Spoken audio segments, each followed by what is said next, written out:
Buenos días. Por el día de hoy les quiero dar a conocer el discurso que dio el presidente Gustavo Petro luego de las declaraciones de Nicolás Petro, ya que le dio una importante explicación al país sobre estos hechos y aclaró varios puntos fundamentales, ya que los medios de comunicación tradicionales en cabeza de Vicky Dávila están creando toda una narrativa para tratar de propiciar un escenario turbio que desemboque en su renuncia, ya que Vicky Dávila aseveró que Nicolás Petro había dicho que el presidente Petro sí sabía que habían entrado dineros ilegales a su campaña presidencial, cosa que desmintió el presidente Gustavo Petro de manera tajante. Por otro lado, también hizo una fuerte advertencia a los políticos que están pidiendo su renuncia de manera inmediata, y dejó en evidencia los métodos que habrían utilizado para presionar a Nicolás Petro y ponerlo entre la espada y la pared para inducirlo a dar declaraciones en su contra. Así que escuchemos muy bien lo que ha dicho el presidente en las últimas horas. Veamos.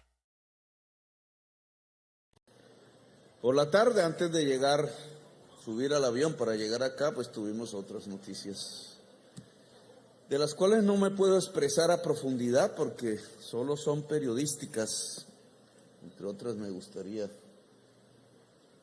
Y un presidente debe tener información un poco más precisa, pero algunas cosas sí podemos decir. Hay una serie de periodistas que quieren mi entrevista, pero yo prefiero hablar aquí con mi pueblo.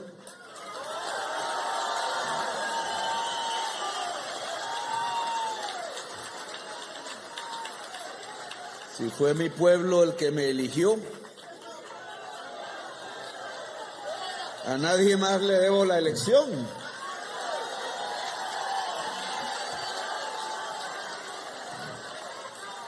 Entonces es al pueblo al que debo responder.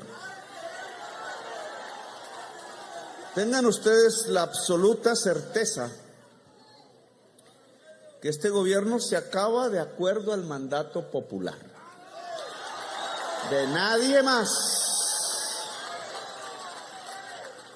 Y eso es bueno que quede claro en Colombia. No hay nadie que puede terminar con este gobierno que no sea el pueblo mismo. Y el pueblo mismo dio una orden por mayoría en las urnas electorales. Nos vamos hasta el año 2026. Cualquier idea en contrario, ojalá se esfume rápidamente, ojalá. Los invito a aquellas personas que tienen otras ideas en la cabeza a que no perseveren en eso. El mandato popular se respeta, punto. El pueblo se respeta.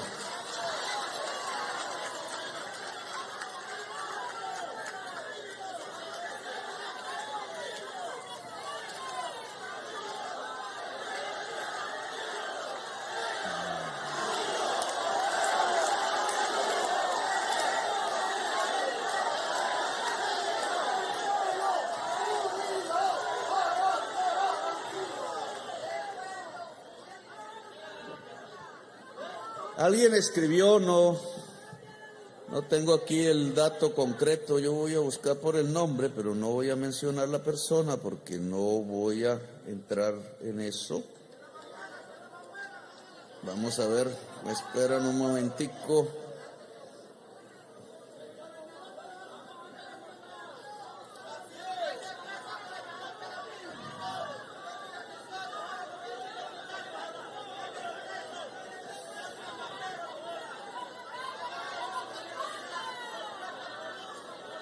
Bueno, no lo voy a encontrar, pero alguien escribió hoy que mi hijo había dicho que yo sabía que habían entrado dineros ilegales en mi campaña.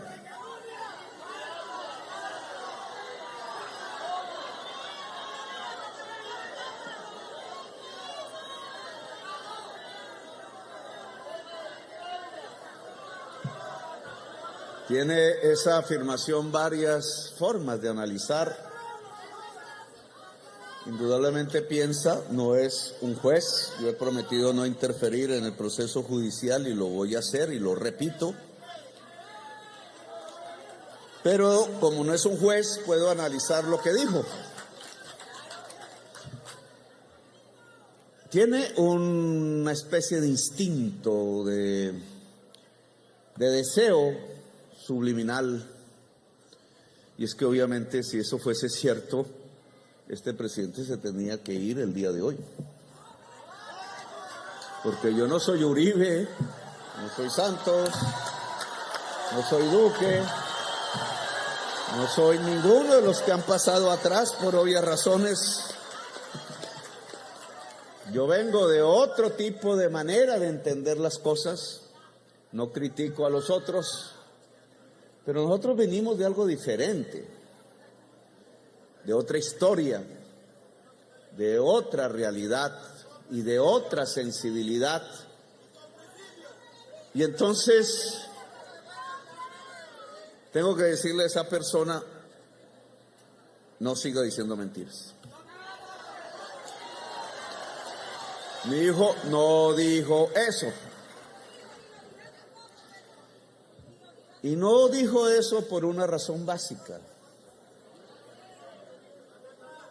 A ninguno de mis hijos y de mis hijas, aquí una presente, les he dicho jamás que delincan. Eso no ha existido. Ayer se hacían así, o es que como van a enfrentar el hijo contra el padre, entonces, uy, se acabó el padre. Sí es cierto, y no es la primera vez. Claro que han intentado usar las cicatrices familiares, las heridas. Algunas cicatrizarán, otras quizás nunca. Claro que han intentado utilizar todas las debilidades, aquí y acullá, los errores, para intentar abrir el camino del derrumbe del primer gobierno popular en Colombia. No les gusta una serie de circunstancias de las que después hablaré. Y claro que no es la primera vez, tampoco será la última, ha pasado por miles de veces el que se intente enfrentar un padre con su hijo o un hijo con su padre. Pero lo que nunca va a pasar, si la verdad florece, es que se afirme que el actual presidente de la República haya permitido, siquiera sugerido o vuelto cómplice de que uno de sus hijos o hijas delinca, porque eso no ha sucedido. Así que, para quienes apoyan débilmente o se confunden, para los más fuertes, para los que nos atacan, porque son también colombianos y colombianas, pierdan cuidado. El presidente de la República jamás ha solicitado a ninguno de sus hijos e hijas el delito, ni para ganar, ni para financiar campañas, ni para nada que tenga que ver con el poder. Mis hijos y mis hijas han sido libres. Se equivocarán seguro como todo ser humano. Andarán caminos diferentes, quizás a los míos. Pero del Padre eso nunca lo esperarán, ni ha sucedido, ni sucederá.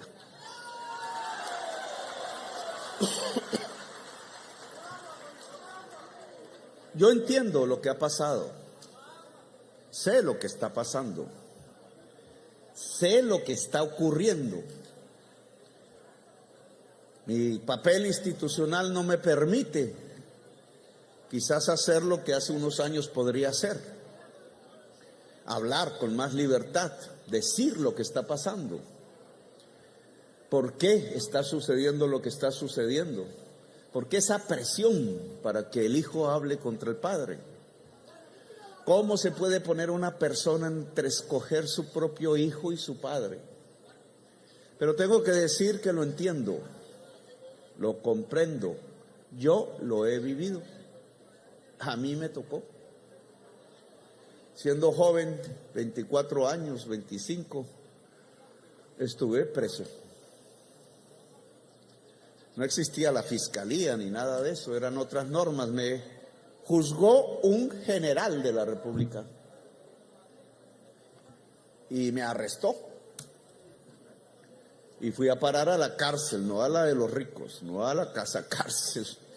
Fui a parar al patio, no me acuerdo cuál número era, el patio 9º o 7º de la Modelo. Y me llevaron de cárcel en cárcel durante año y medio. Terminé en la Picota y ahí seguí en libertad. Eran otras circunstancias, otra vida. El general que me arrestó hoy está condenado. Y el arrestado hoy es presidente. Así se mueve la vida. Alguna vez me encontré con alguno de esos generales retirados y le dije, mire, la paz consiste en que sus hijos o sus nietos, más viejos que yo eran, y mis hijos jueguen un partido de fútbol en una esquina de cualquier pueblo tranquilamente, sin esperar que nadie dispare, que nadie persiga. Esa es la paz. Así ha sido mi historia.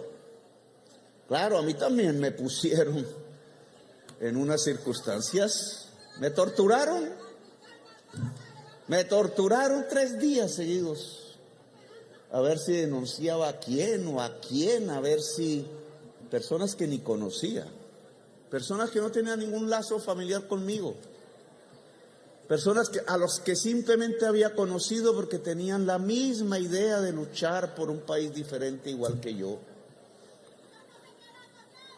Y no hablé.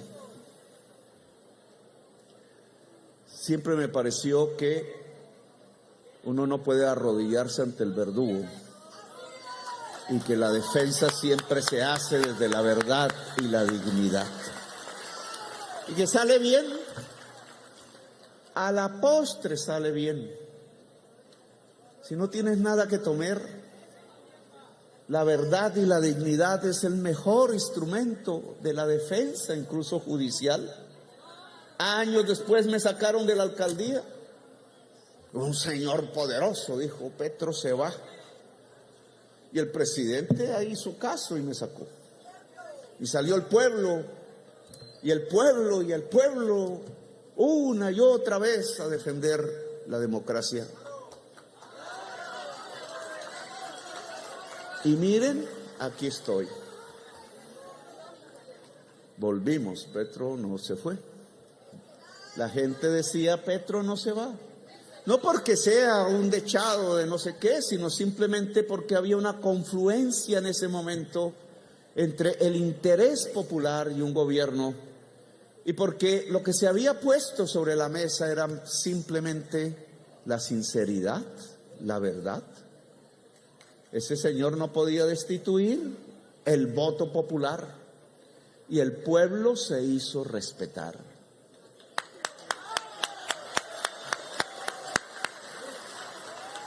No era raro que iba a ocurrir lo mismo parecido y otras cosas ahora.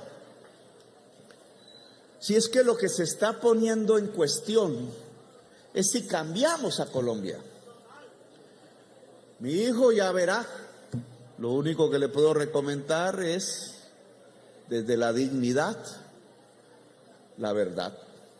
No arrodillarse al verdugo jamás. Jamás. Pero aquí nos toca es gobernar. Eso a veces no es tan entendible. Una especie de soledad del poder. Es que no es lo mismo vivir en familia que vivir en el gobierno de un país. A veces no se entiende, a veces no se comprende que una persona tiene que sacrificar vida familiar por lograr transformar la vida de un país. A veces es incomprensible, pero es el camino que escogimos, el de depender básicamente de ustedes, el de hacer depender un programa de gobierno o una propuesta de la misma población. Si la población quiere más, hay que ir más y más. Si la población quiere detenerse, hay que detenerse. Si la población quiere retroceder, hacer un paso al costado y dejar que las cosas retrocedan. Lo he visto en mi propia existencia. Hoy debemos avanzar. Y avanzar aquí significa, para eso hemos venido, reforma agraria. La tierra para el que la trabaja. Esta misma consigna funcionó hace años. Era yo un niño, tenía 10 años. En estas mismas tierras, aquí comenzó una de las luchas más profundas, sólidas, masivas, por una democracia de la tierra, por una posibilidad de que los parias del mundo tengan un espacio para producir, para vivir, para tener calidad, para cumplir una función social, la de otorgarle alimentos al conjunto de la sociedad. Aquí surgió la NUCS, Línea Sincelijo. De aquí surgieron 100,000 campesinos que en marcha fueron hasta la Plaza de Bolívar de Bogotá a pedir justicia. 1971.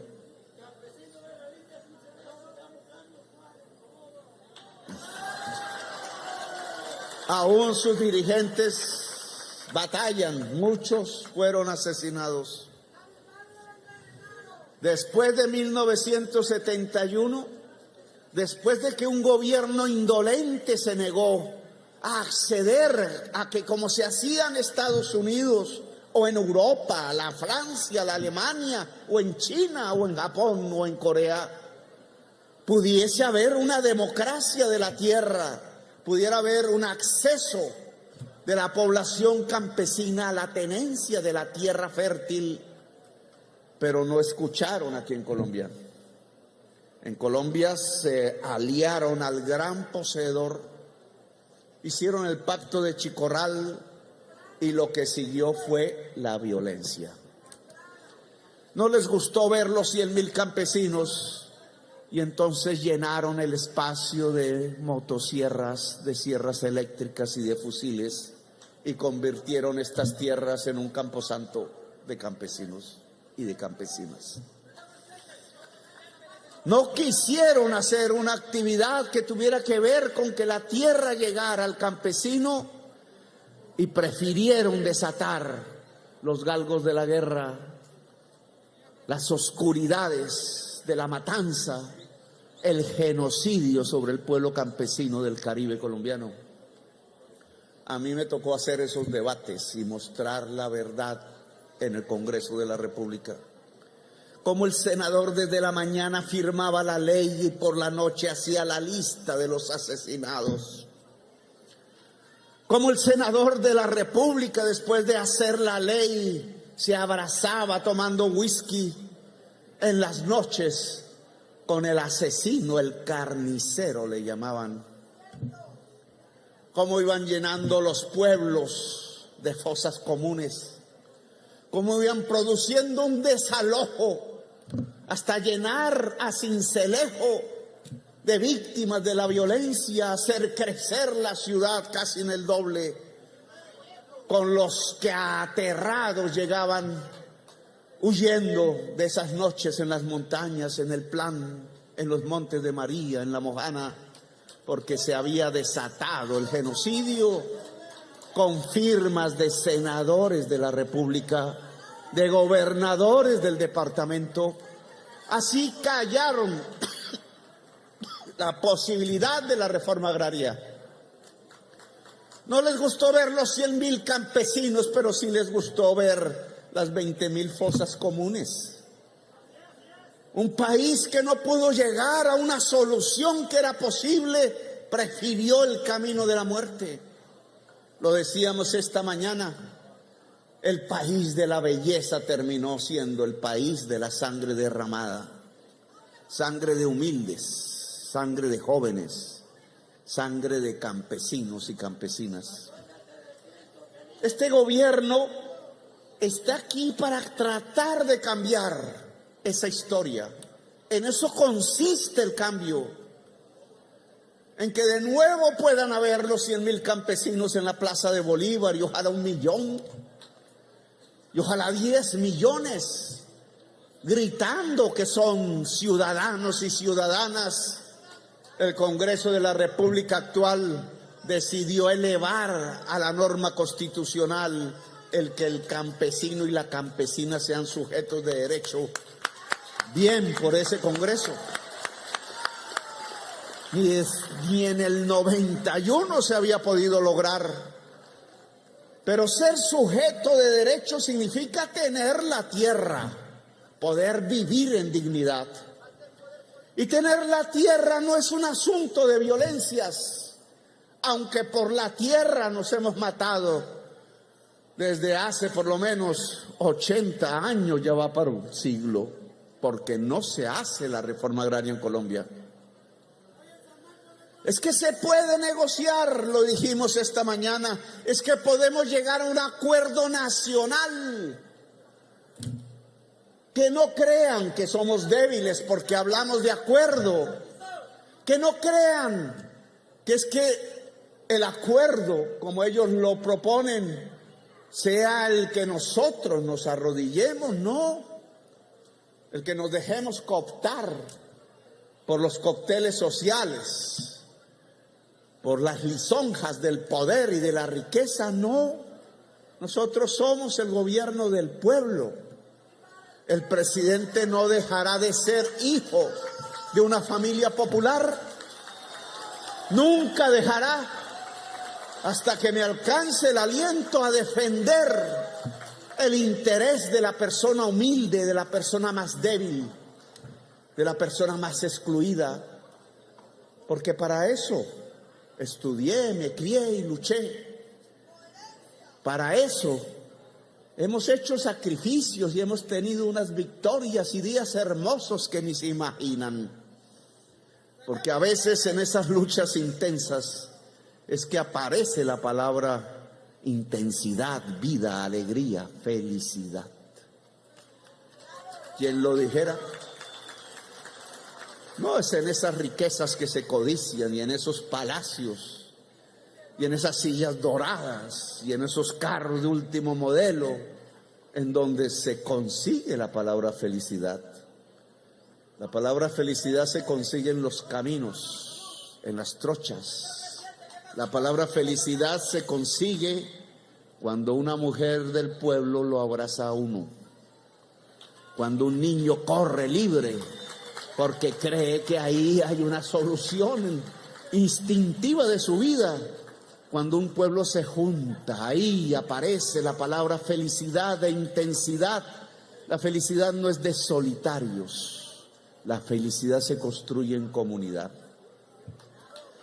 Pues bien, entonces a este gobierno le corresponde es lograr un acuerdo nacional, pero para construir la paz, para construir los cambios, las transformaciones.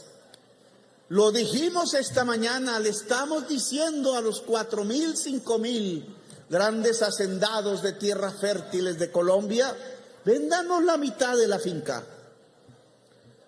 Está la plata allá en el Ministerio de Agricultura, 5 billones cada año, 5 millones de millones cada año.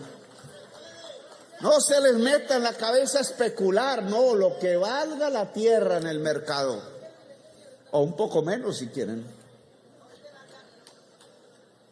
Véndanos la mitad de la hacienda que no está produciendo nada. Tiene una vaca flaca a veces, una vaca gorda de vez en cuando.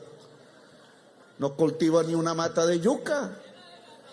Si nos entrega la mitad de la hacienda y se la compramos adicionalmente, le entregamos los recursos del ICR para que tenga más vacas aún en la otra mitad de la hacienda. Vacas de raza, como dicen por ahí. Pastos mejores, árboles, porque el Caribe es la región de Colombia más deforestada y lo que viene es la crisis climática. Y ya lo hemos visto una y otra vez.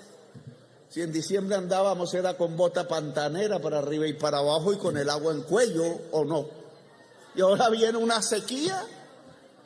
Nos toca prepararnos. Calores que nunca antes el ser humano había sentido ni en 100.000 años. Allá en el Golfo Pérsico, en Europa, 8 millones de hectáreas de pinos quemados en el Canadá, es decir, casi 3 veces lo que en toda la historia hemos destruido la selva amazónica nosotros, solo por el calor. Claro que tenemos que adaptarnos, que cuidar el agua. Hay que hacer una reforma agraria en Colombia. Hay que lograr producir más alimentos en Colombia porque la tierra se volverá cada vez más infértil. No podemos desaprovechar la tierra fértil. La tierra fértil tiene una función social, alimentar el pueblo de Colombia. Y más allá otros pueblos, si podemos. Nunca antes el presupuesto de agricultura, por lo menos desde la constituyente, había sido tan alto como el que hemos puesto hoy. Que esos hacendados no necesitan de paramilitares, ni de fusiles, ni de traquetos, ni de mafiosos. Necesitamos es honestidad. Aquí están las funcionarias. Compremos la mitad de la tierra y les damos más plata para que sean más ricos. Pero en la otra mitad le entregamos esa otra mitad de la hacienda al campesinado para que siembre maíz, para que siembre yuca. Gana el hacendado porque se vuelve más rico. La riqueza no está en tener la tierra. Esa es una mentalidad anacrónica, pobre, miserable, feudal. La riqueza está en hacer producir la tierra. Por tanto, lo ayudamos, va a ser más rico y van a ser más ricos los campesinos porque pueden producir en tierra fértil. Y va a ser más rica Colombia porque se puede alimentar. Y esa es la base fundamental de la paz. Es un acuerdo. A eso le hemos llamado un acuerdo nacional. Claro que así es que podemos construir la paz en Colombia. Aquí desde Sincelejo lo puedo decir con libertad a este mundo hacendario que nos rodea en Córdoba, en Bolívar, en el Magdalena, en el Cesar, en el Magdalena Medio hacia el sur. Tenemos un negocio que hacer en donde ganamos todos y el gobierno está dispuesto con su presupuesto a garantizarlo. Y ese negocio enriquece y construye paz y construye nación. Lo proponemos, hagámoslo, lo estamos esperando. Espero el listado de hacendados que diga, oiga, yo voy por esa. Deben mi crédito para meter más vacas en la mitad de mi hacienda y vendo mi otra mitad. Espero ese listado. Hay que publicitarlo porque a veces la comunicación no llega desde Bogotá, no se escucha al pueblo. Que se sepa en todos los rincones de Sucre, no hay que ir más a la violencia, no necesitamos más de las armas, no necesitamos más de la muerte y de la masacre. Simplemente necesitamos ponernos de acuerdo. El gran acuerdo nacional. Y tengo que decir, tengo que decir que esto mirado, y no lo mencioné esta mañana, tiene otra propuesta detrás, y voy a volver al punto inicial de mi intervención. La justicia. He presentado una terna para escoger nuevo fiscal cuando el periodo nuevo comience. está en discusión, obviamente pública, es la sociedad la que debe opinar, pero al final es la Corte Suprema de Justicia la que debe decidir. A partir de este momento, todo depende del Poder Judicial. Pero sí quiero que se sepa por qué hice esa terna. No solamente porque es una terna de mujeres. Sí, estoy diciendo que a la mujer hay que darle poder. Que quizás una mujer fiscal general de la nación hace que los delitos contra la mujer y la niñez sean mejor atendidos, no haya impunidad.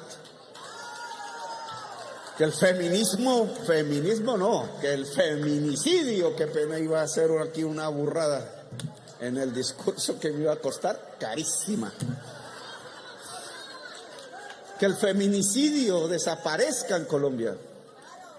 Que la violencia intrafamiliar, que es una forma, no lo podemos, es la transferencia de la violencia que hay en la sociedad hacia el interior de la familia, provocada en general por el hombre, el macho. De las violencias que vivimos nos vamos enfermando mentalmente. Y esas enfermedades mentales llegan al interior de la familia. La violación de los niños, el golpe a la mujer y hasta el asesinato, como hemos visto. La paz familiar tiene también que ver con la paz de Colombia. Pero qué bien sería que ese tipo de delitos pudiesen ser investigados por una mujer. Tiene que ver con la paz y con la mujer, claro. He entregado esa terna, además porque son abogadas que han vivido décadas dentro de la fiscalía, que se la conocen, que son de ese tipo de profesionales que desde abajo van luchando hasta hacerse. No nació ninguna en cuna de oro, no tienen apellidos de lujo, no han sido senadores ni han sido ministros, han sido de la tierra, de abajo, luchando por hacer justicia en medio de muchas injusticias, arriesgando la vida, porque ahí se arriesga la vida muchas veces, descubriendo la masacre, descubriendo la ignominia, quizás con el asco que da enterarse de esa realidad nacional, como a mí me dio siendo congresista de la República, enterrarse en esos procesos en medio de las hojas que destilan sangre y descubrir que el asesino está en el poder. Esas abogadas fueron capaces todas en diferentes momentos de su existencia de arriesgar su vida por la verdad. Y ese es un elemento fundamental. Pero quiero, y eso es lo que me gustaría transmitir hoy, no lo he podido decir públicamente, que hay otro elemento que me llevó a presentar esa terna. Lo dije en campaña muchas veces. Nuestro gobierno, de ser elegido, no va a perseguir. No vamos a hacer lo que nos hicieron. No nos vamos a vengar. La verdad y la justicia no es para la venganza, es para la reconciliación. Pero tiene que haber verdad. Más o menos mirando el panorama de las últimas 2 décadas, con muchos de mis debates, incluso en el Congreso incluidos, se ha logrado de una u otra manera una serie de procesos de paz. La sociedad y el mundo han dicho: inscríbalos dentro de la idea de la verdad, la justicia y la reparación de las víctimas. Y mal que bien, se han metido allí dentro de esos criterios. el proceso de paz con los paramilitares en el gobierno de Uribe y en la justicia llamada Justicia y Paz. Les disminuimos sus penas, pero digan toda la verdad y reparen sus víctimas. Fue lo que dijo la Corte Constitucional sobre esa ley. Bueno, se lo llevaron extraditados a todos, pero ahora los queremos aquí para decir la verdad. Yo mismo he dicho que firmo la carta, el decreto que nombra gestor de paz a Salvatore Mancuso, que provocó aquí muchas víctimas. Y después vino el proceso de Santos con la FARC, criticado aquí, unos que sí, otros que no. Lo cierto es que se firmó. Y allí apareció otra justicia, la Justicia Especial para la Paz, hecha de acuerdo a una sentencia de la Corte Constitucional para los militares y para los exguerrilleros. Y esa misma sentencia dijo: los terceros, es decir, los civiles que ni eran militares ni eran guerrilleros, pero habían puesto el billete y habían incentivado por codicia e interés particular a que el país se incendiara en la guerra para financiar el paramilitarismo, para que en la guerra pudieran quedarse con la tierra y con la riqueza, y en el desorden pudieran cooptar el Estado en manos de la mafia narcotraficante. Entonces esa sentencia dijo que no era competente ni los jueces de Justicia y Paz, ni la Justicia Especial para la Paz.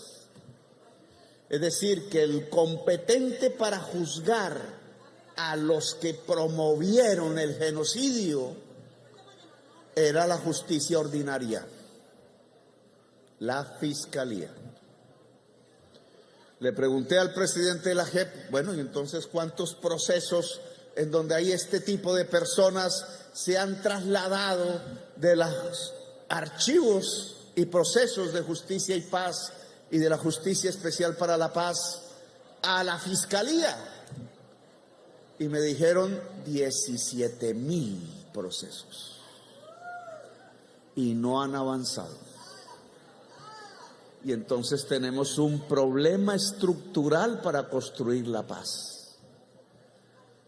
La terna que he presentado, cualquiera que sea la elección que se haga sobre esas personas, tiene la característica de que puede iniciar los procesos y hacerlos avanzar de quienes hicieron el genocidio en Colombia desde el escritorio.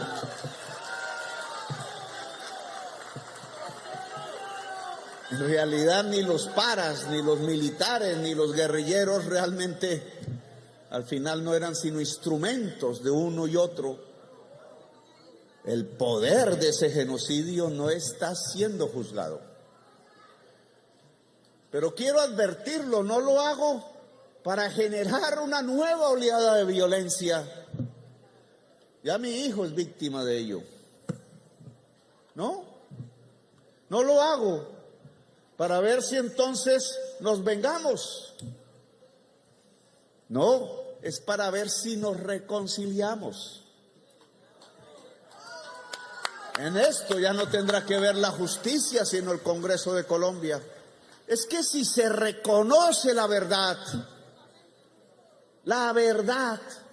y en esto la Fiscalía tiene un papel que cumplir, y le pediría a la que la Corte Suprema de Justicia escoja que cumpla esa misión, dada esa sentencia que ya no la puede cumplir ni Justicia y Paz ni la JEP, que entonces la Fiscalía adopte la posición de que al adelantar esos 17,000 procesos aparezca una verdad y que quienes sean sujetos de esos delitos puedan decirlo entonces, puedan reparar las víctimas y pueda a través de un proceso de justicia transicional, que significa rebajar penas, sí, podamos llegar a algo por lo cual en campaña me levantaron de verdad a través de casi todos los medios de comunicación a un perdón social, que es lo mismo que decir a la reconciliación, a la paz definitiva. La terna que he presentado, en mi opinión, la Corte ya decidirá, no es para esconder el delito. Soy el primer presidente que le dice a la justicia que juzgue a su hijo. No porque otros hijos no hayan delinquido, que sabemos que sí, sino porque todos los presidentes protegían al hijo antes que a la justicia. A mí me costará muchísimo, pero quiero proteger primero a la justicia, porque sé que protegiendo a la justicia protegeré a millones de hijos y de hijas del pueblo colombiano, que no irán asesinados por ahí, que no serán caño de carne, ¿cómo es? Carne de cañón de la violencia y de la guerra en Colombia. Porque si protegemos la verdad y la justicia, alcanzaremos la reconciliación y la paz. La terna que he presentado es para construir la gran reconciliación nacional del pueblo colombiano, de la sociedad colombiana toda, para que podamos mirar al frente en los días que están por venir, mirar con esperanza la construcción de una sociedad y de una nación grande, de una Colombia potencia mundial de la vida, en donde el pueblo campesino pueda cultivar, nos pueda alimentar, pueda criar a sus hijos y pueda vivir en paz. Gracias, muy amables.